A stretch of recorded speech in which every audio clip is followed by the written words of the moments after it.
Bismillahirrahmanirrahim. Assalamualaikum warahmatullahi wabarakatuh. Alhamdulillahirabbil alamin. Wassalatu wassalamu ala asrafil anbiya'i wal mursalin wa ala alihi wa ashabihi ajma'in. Amma ba'du. Faqala ta'ala fi kitabihil karim wa huwa asdaqul qailin. A'udzu billahi minasyaitonir rajim. Bismillahirrahmanirrahim. Walladzina amanu wattaba'athum dzurriyyatuhum biimanin alhaqna bihim dzurriyyatuhum wama alatnahum min amalihim min syai' kullu imri'in bima kasaba rahin. Wa qala ta'ala aidan wa aqbala ba'duhum 'ala ba'din وأقبل بعضهم على بعض يتساءلون قالوا إنا كنا قبل في أهلنا مشفقين فمن الله علينا ووقانا عذاب السموم إنا كنا من قبل ندعوه إنه هو البر الرحيم صدق الله العظيم. Ma'asyiral muslimin yang dirahmati Allah Subhanahu wa taala. Alhamdulillah kita panjatkan puji syukur kepada Allah Subhanahu wa taala yang telah memberikan berbagai nikmat yang besar kepada kita semuanya. Dan tentu saja nikmat yang harus senantiasa kita syukuri adalah berupa hidayah dan petunjuk yang telah Allah karuniakan kepada kita. Ma'asyiral muslimin yang dirahmati Allah Subhanahu wa taala. Sebagai orang yang beriman, tentu saja menghadapi Ramadan ini kita harus menghadapinya dan kita harus mempersiapkan diri kita dengan penuh rasa syukur kepada Allah Subhanahu wa taala. Karena bulan Ramadan ini akan menghantarkan kita kepada satu kondisi kejiwaan, kondisi diri kita sebagai manusia hamba Allah Subhanahu wa taala kepada kondisi yang amat tinggi dan mulia, yaitu kondisi bertakwa kepada Allah Subhanahu wa taala. Sebagaimana firman Allah Subhanahu wa taala pada surat Al-Baqarah ayat 183, "Ya ayyuhalladzina amanu kutiba alaikumusiyam kama kutiba 'alal ladzina min qablikum la'allakum tattaqun." Wahai orang-orang yang beriman, telah diwajibkan atas kalian untuk melakukan ibadah siyam, ibadah saum, ibadah berpuasa, sebagaimana juga telah kami wajibkan kepada orang-orang sebelum kalian, la'allakum tattaqun. Mudah-mudahan dengan saum ini kalian menjadi orang-orang yang senantiasa bertakwa kepada Allah Subhanahu wa taala. Di sini ada satu gambaran bahwa puasa itu membuat kita senantiasa dalam kondisi bertakwa kepada Allah Subhanahu wa taala. Senantiasa mengingat Allah Subhanahu wa taala dan senantiasa merasakan kedekatan dengan Allah Subhanahu wa taala. Nah, masyarakat muslimin yang dirahmati Allah Subhanahu wa taala, pada hari ini insya Allah kita akan sampaikan bagaimana bulan puasa ini menjadi sebuah spirit, menjadi sebuah semangat kejiwaan bagi keluarga-keluarga perindu surga. Masyarakat muslimin yang dirahmati Allah Subhanahu wa taala, tadi di awal mukadimah dari kajian ini saya membacakan ayat At-Tur, surat At-Tur pada ayat ke-21. Pada ayat ini Allah Ta'ala berfirman, "Walladzina amanu wattaba'athum dzurriyyatuhum biimanin." Dan orang-orang yang beriman dan anak cucu mereka yang mengikuti mereka dalam keimanan, alhaqna bihim dzurriyyatuhum. Maka akan dihubungkan mereka dengan anak cucu mereka, ya. Ini dihubungkan ini adalah dihubungkan nanti di dalam surga Allah Subhanahu wa taala. Wa ma alatnahum min amalihim min syai'. Dan kami sedikit pun tidak mengurangi pahala amalan mereka. Kullu imri'in bima kasaba rahin. Setiap manusia nanti akan terikat dengan apa yang dikerjakannya. Nah, masyarakat muslimin yang dirahmati Allah Subhanahu wa taala, terkait ayat ini dalam surat At-Tur ayat ke-21, seorang sahabat besar Abdullah bin Abbas radhiyallahu anhuma itu mengatakan dan memberikan isyarat bahwa ayat ini terkait dengan keutamaan orang tua yang solih, di mana kelak orang tua yang soleh ini akan dapat mengangkat derajat anak cucu keturunan mereka, dan mereka akan dihubungkan dengan anak cucu keturunan mereka ini di dalam surga, dengan mengangkat derajat mereka. Ayat ini menjelaskan bahwa anak cucu mereka juga mesti beriman. Dzurriyyatuhum biimanin, ya, mereka memiliki keimanan juga, dan keimanan mereka ini ya diisyaratkan di sini, keimanan dan keselihan anak cucu mereka ini memang tidak setinggi orang tua mereka. Maka dikatakan bahwa ya ini dari Abdul Abbas, dikatakan bahwa anak cucunya itu tidak sesolih atau keimanannya tidak setinggi orang tua mereka, akan tetapi nanti di dalam surga mereka akan diangkat ya derajatnya sehingga akan menyamai orang tua mereka. Karena dalam ayat ini digambarkan bahwa wa ma'alatnahum min amalihim min syai'. Kami sedikit pun tidak mengurangi pahala amalan mereka. Jadi pahala orang tuanya itu tidak dikurangi, tetapi anak cucunya lah yang nanti akan diangkat derajatnya di dalam surga.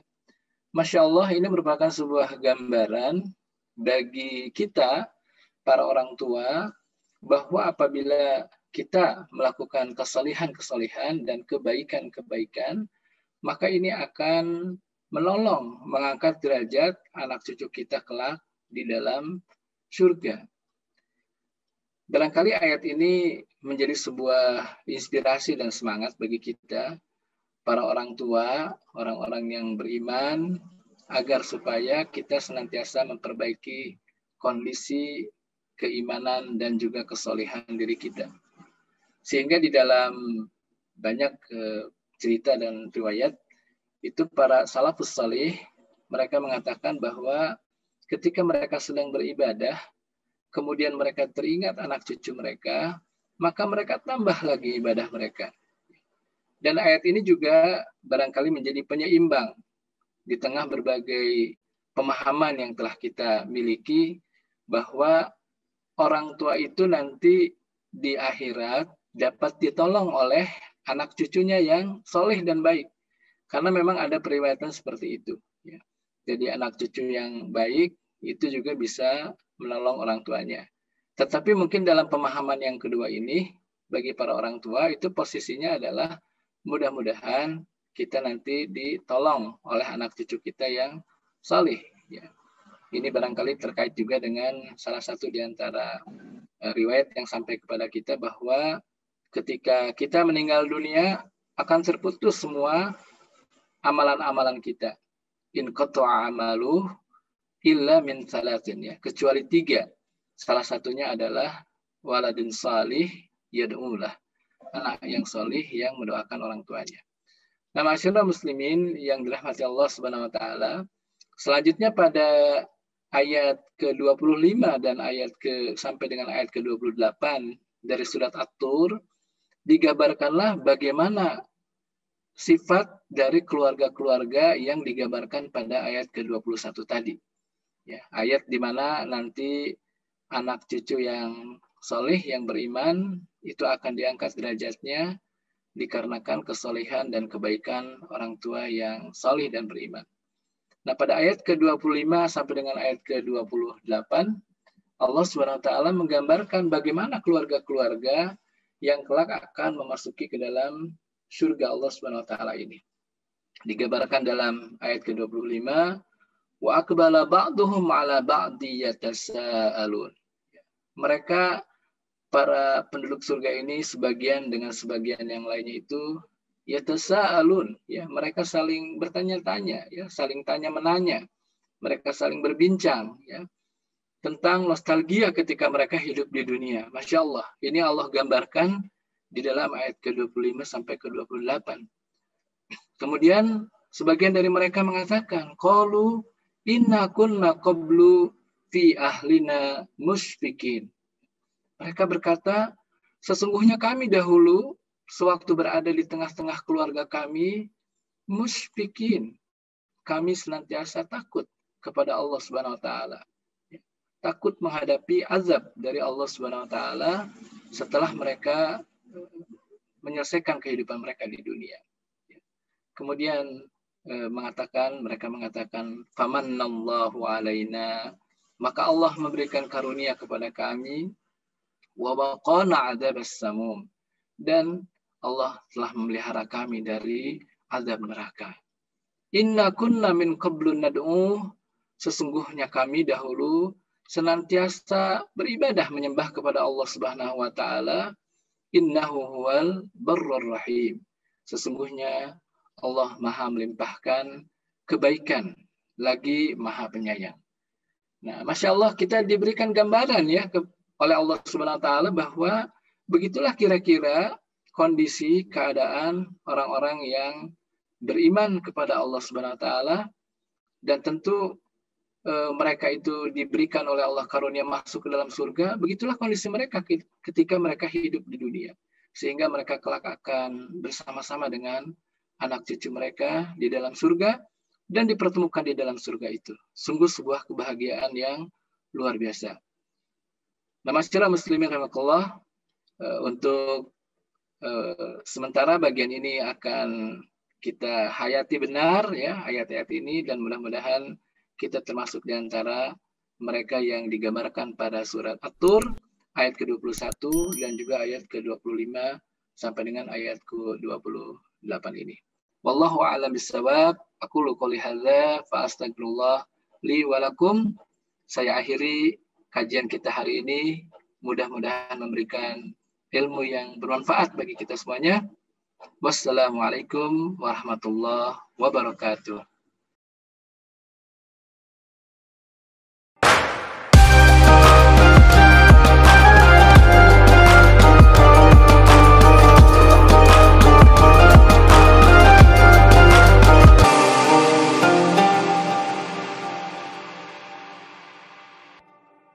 Serial Doa Islam. Belajar menghafal doa-doa bagi anak muslim. Doa sebelum makan. Allahumma barik lana fima rozaqtana wa qina adzabannar.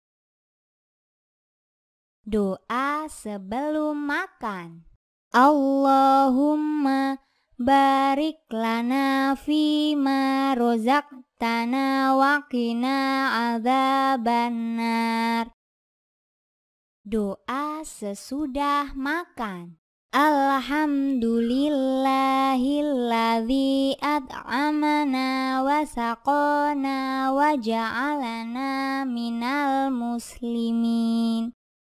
Doa sesudah makan. Alhamdulillahilladzi at'amana wa saqana wa ja'alana minal muslimin.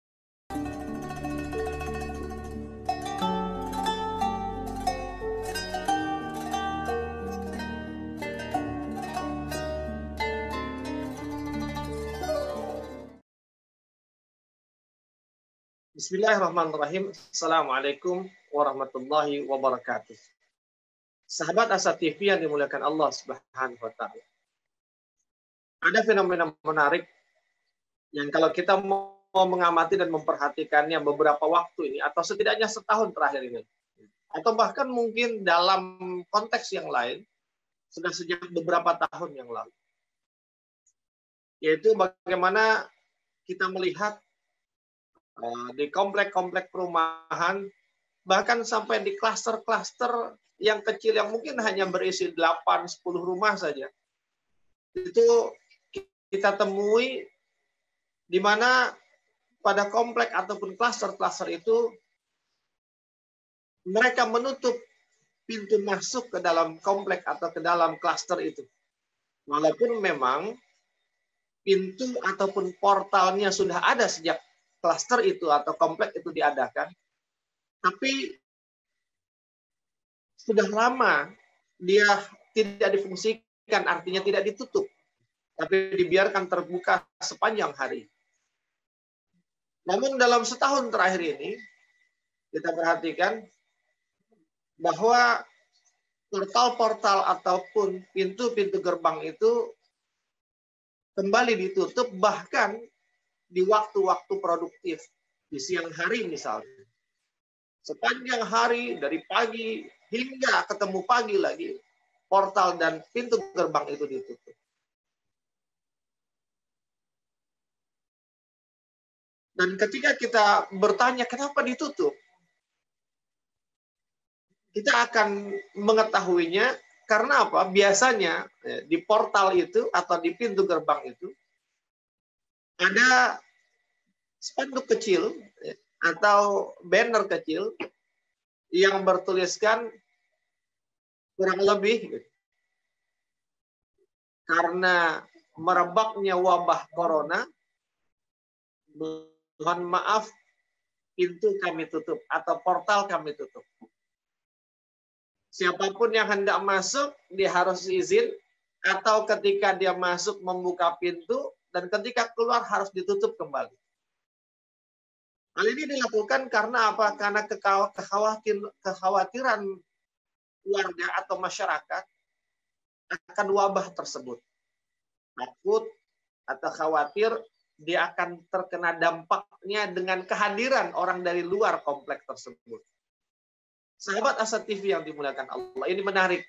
Kenapa menarik?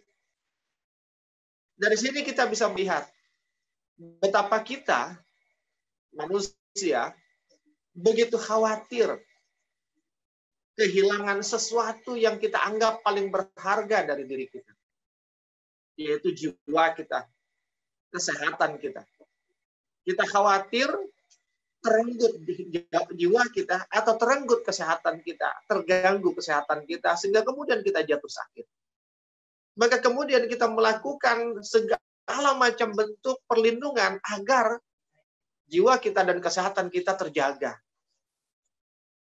dari wabah dalam konteks corona hari ini. Atau bahkan sudah sejak beberapa tahun yang lalu, portal-portal itu terkadang ditutup, atau bahkan yang sebelumnya tidak ada portal, dibuat portal. Bahkan kadang-kadang, yang lucu lagi, jalan-jalan masuk menuju sebuah komplek itu, yang notabene jalan itu adalah jalan umum, gitu, fasilitas umum, jalan yang bukan hanya digunakan oleh komplek tersebut, tapi juga jalan yang menjadi penggunanya adalah warga di luar komplek, kemudian dibuatkan portal. Pada jam tertentu ditutup, dan baru di jam tertentu dia dibuka. Semua itu dilakukan semata karena entah mungkin karena maraknya pencurian, kejahatan, sehingga di jam-jam malam dia ditutup portal itu, sehingga jika seandainya ada kejahatan, mereka akan terhalang oleh portal ataupun pintu tersebut. Yang kadang-kadang saya pribadi gitu ya, juga suka terhalang gitu. Begitu mau berangkat kuliah subuh, lewat tempat itu, oh ternyata masih di portal. Muter lagi cari jalan lagi, ternyata masih di portal. Tidak jarang akhirnya yang seharusnya bisa dapat sholat subuh berjamaah di masjid, akhirnya jadi masbuk di sana. Sahabat Asa TV yang dimuliakan Allah SWT. Yang menarik apa? Betapa khawatirnya manusia kehilangan hartanya. Betapa khawatirnya manusia kehilangan jiwanya, kehilangan kesehatan. Begitu dijaga. Dan jika kita mau perhatikan, semua itu adalah hal-hal yang sifatnya kepemilikan duniawi. Sehat itu di dunia. Karena tidak ada sakit di akhirat. Harta yang kita miliki itu ada semuanya harta. Dan kita khawatir sekali itu hilang dari genggaman kita. Dan untuk menjaga agar tidak hilang, maka kita lakukan usaha yang begitu luar biasa untuk menjaganya agar terhindar dari kehilangan. Sahabat Asa TV yang dimuliakan Allah Subhanahu wa taala. Sekarang mari kita bertanya. Selain harta dunia, kita pun memiliki harta akhirat. Selain kenikmatan dunia, kita pun disiapkan kenikmatan akhirat oleh Allah Subhanahu wa taala. Maka jika kekhawatiran kita kehilangan kenikmatan dunia, kehilangan kepemilikan dunia kita begitu besar, hingga kemudian membuat kita merepotkan diri untuk menjaganya. Maka mari kita bertanya, bagaimana dengan harta dan kenikmatan akhirat yang Allah janjikan untuk kita? Sudahkah kita punya kekhawatiran yang sama besarnya? Itu minimal. Seharusnya lebih besar daripada kekhawatiran terhadap kehilangan dunia kita. Sudahkah kita memiliki kekhawatiran yang sama besarnya akan kehilangan kenikmatan dan harta akhirat yang Allah janjikan untuk kita?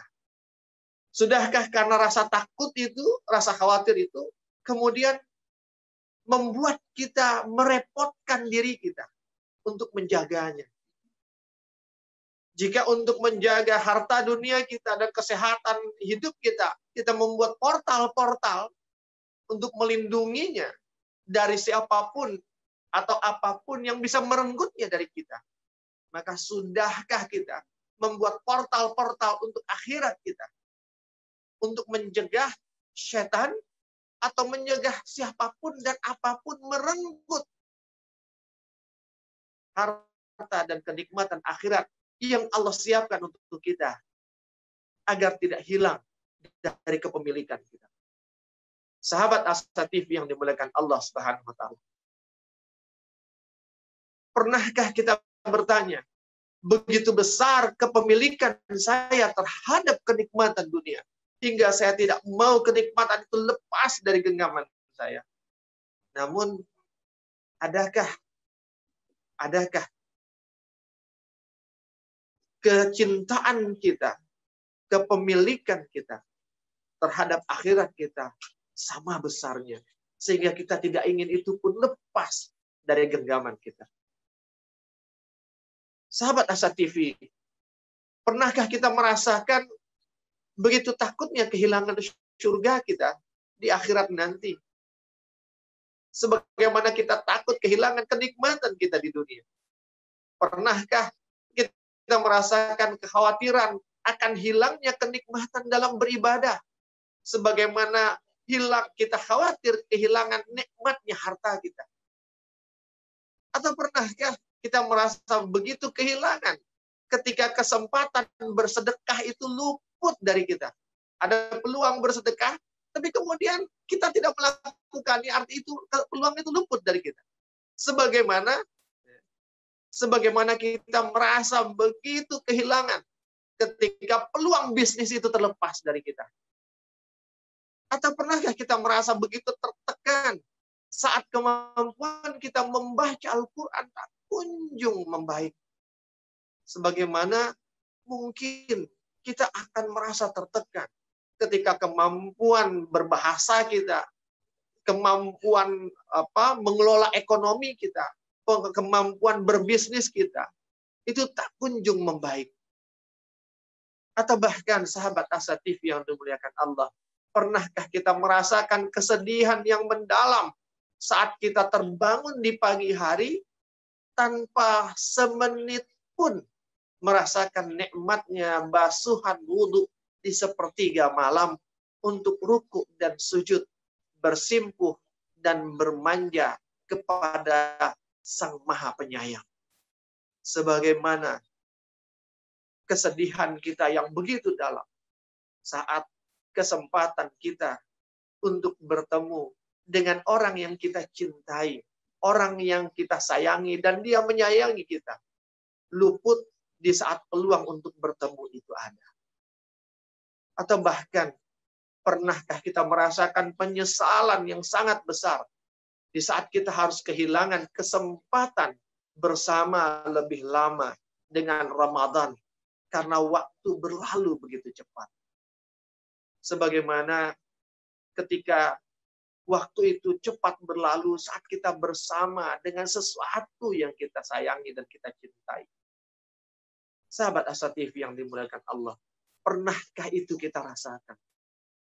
Pernahkah semua kesedihan, ketertekanan, atau bahkan perasaan-perasaan yang kita tak mampu membendungnya itu terjadi ketika kehilangan kesempatan, kehilangan rasa, kehilangan kepemilikan, kehilangan waktu atas akhirat-akhirat kita atau peluang-peluang akhirat kita. Sahabat Hasatif yang dimuliakan Allah Subhanahu wa taala.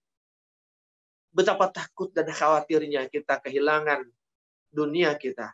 Maka seharusnya begitu pula lah takutnya kita kehilangan akhirat kita.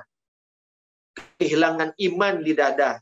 Yang dengan iman itu kita akan mencintai Allah Subhanahu wa taala. Atau betapa takutnya kita ketika kita kehabisan waktu atau masa untuk selalu bersama dengan Allah dalam sujud-sujud panjang kita. Dan kehilangan Ramadan kita untuk yang kesekian kali ini. Sahabat Asatif yang dimuliakan Allah Subhanahu wa taala. Maka tunjukkanlah rasa kepemilikan, tunjukkanlah rasa tidak ingin kehilangan itu. Dengan apa? Jika kita khawatir kehilangan dunia, kita ciptakan portal-portal dunia. Namun, jika kita takut dan khawatir kehilangan akhirat kita, maka ciptakanlah portal-portal akhirat kita. Wahai jiwa, jangan biarkan Ramadan berlalu begitu saja tanpa pernah engkau merasakan memilikinya. Dekat dan erat. Nikmati hangat cintanya Allah di Ramadan yang mulia. Sebelum Ramadan meninggalkan kita. Atau kita yang meninggalkan Ramadan. Wassalamualaikum warahmatullahi wabarakatuh.